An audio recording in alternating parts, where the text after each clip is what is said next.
ముద్దుసీను కూడా జైల్లో ఉండేవాడు అంటారు. అప్పుడు ముద్దుసీనుని ఎలా ప్రేరేపించారు గవర్నమెంట్ అయినా?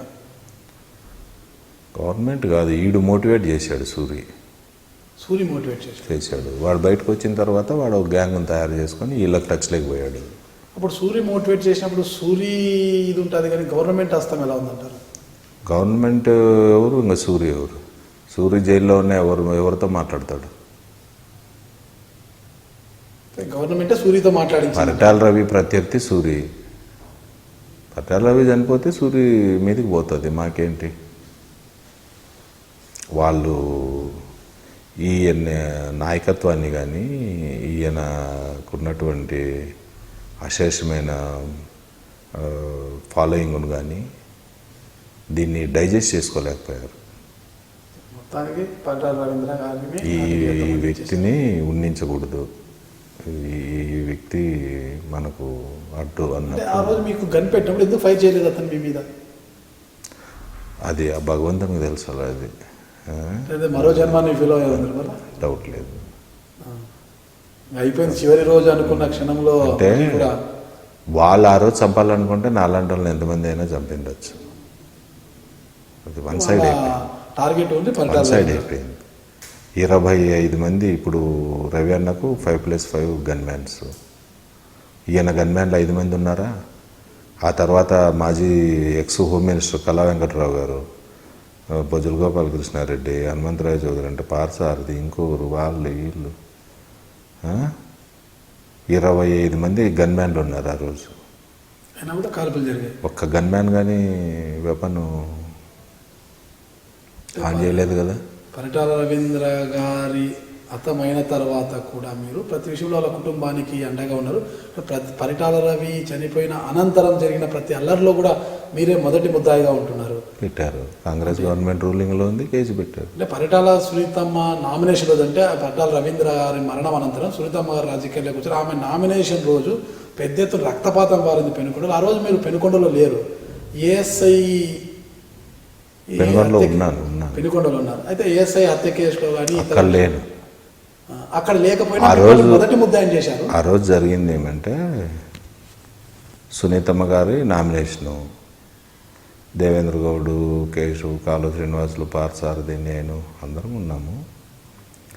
మేము గుళ్ళో ఏదో పూజ చేయించుకొని కొబ్బరికాయ కొట్టి ఒక ఐచర్ వ్యాన్లో ప్రొసెషన్ ఉన్నింది, ఎక్కి ఊరేగింపులో ఉన్నాం. మన ప్రత్యర్థి ఎవరు అంటారు? గంగుల భానుమతి కదా. భానుమతి ఏది ఆ ఎలక్షన్స్లోనా? కాదు, ఒక బోయ కమ్యూనిటీ శ్రీరాములు అని ఆయనకి ఇచ్చారు క్యాస్ట్ ఈక్వేషన్స్, బోయలకి ఇద్దామని. నేను ప్రొసెషన్లో వ్యాన్లో ఉన్నాను, సునీతమ్మ గారితో పాటు పక్కన నించుంది.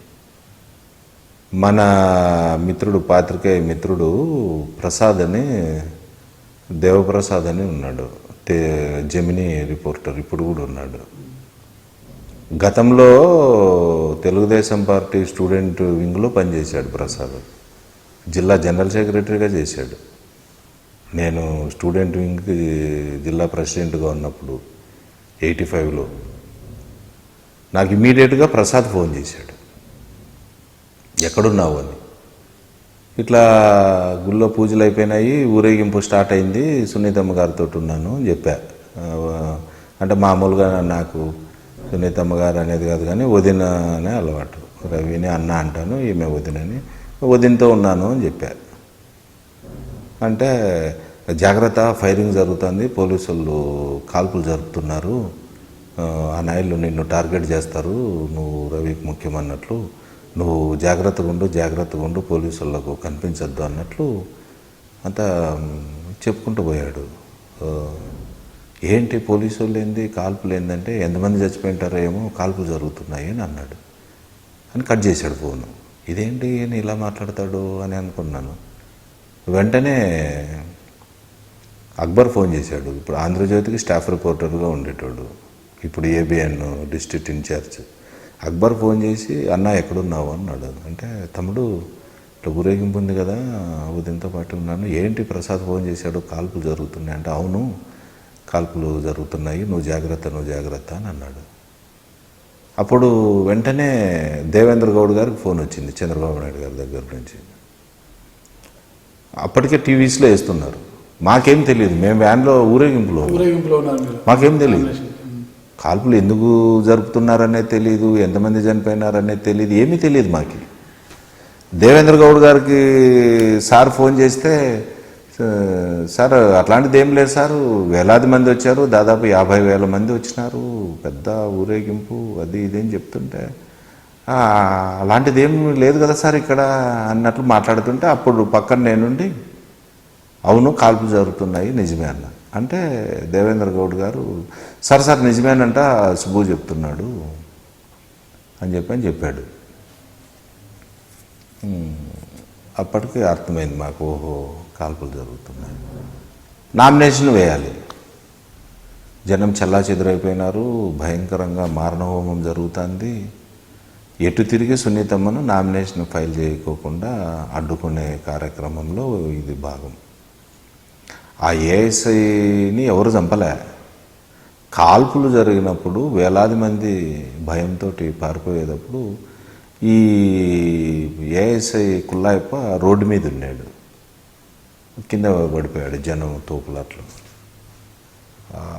భయపడి జనము కాల్పులు జరుపుతుంటే అతని మీద తొక్కేసుకుంటూ వెళ్ళిపోయారు, ఊపిరాడక చనిపోయాడు. ఆ హత్యకి నాకే ఎలాంటి సంబంధం కేసులో మిమ్మల్ని అప్పటి ప్రభుత్వం ప్రధాన ముద్దాయిని చేసింది, మొదటి ముద్దాయికి పెట్టింది. మొదటి ముద్దాయిగా పెట్టి నేనే చంపాను, నేనే తలబాగలు కొట్టాను, నేనే శవాన్ని ఈడ్చుకొని పోయాను, అన్నయ్యని చంపింది పోలీసు వాళ్ళేరా, మనము పోలీసుని చంపాలా అని అన్నాను. సునీతమ్మ నామినేషన్లో జరిగిన అల్లర్లలో అంటే మీరు సునీతమ్మ గారు అంటున్నారు, ప్లస్ ఏఎస్ఐ కుల్లాయప్ప గారు మృతి చెందారు జన సందర్భంలో, తాకిడి అంత తొక్కులాట్లో. అయితే మిమ్మల్ని ప్రధాన ముద్దాయిని చేశారు, ప్రభుత్వం మిమ్మల్ని టార్గెట్ చేసింది. అసలు కూడా ఆ సమయంలో మీరు కనిపిస్తే ఎన్కౌంటర్ చేయాలనే ఒక ఇది కూడా ఉండింది ప్రభుత్వానికి. అంటే ఆ సమయంలో మీరు ఒక 6 నెలల పాటు కూడా అజ్ఞాతంలోకి వెళ్ళిపోయారు. ఎక్కడికి వెళ్ళిపోయారంటారు? అప్పుడు ఎలా ఉండింది అప్పుడు ఆ పరిస్థితి?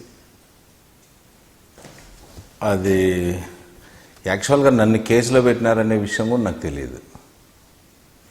ఇంత జరిగి నామినేషను ఇబ్బందికర పరిస్థితుల్లో దేవేంద్ర గౌడ్ గారి కారులో బుల్లెట్ ప్రూఫ్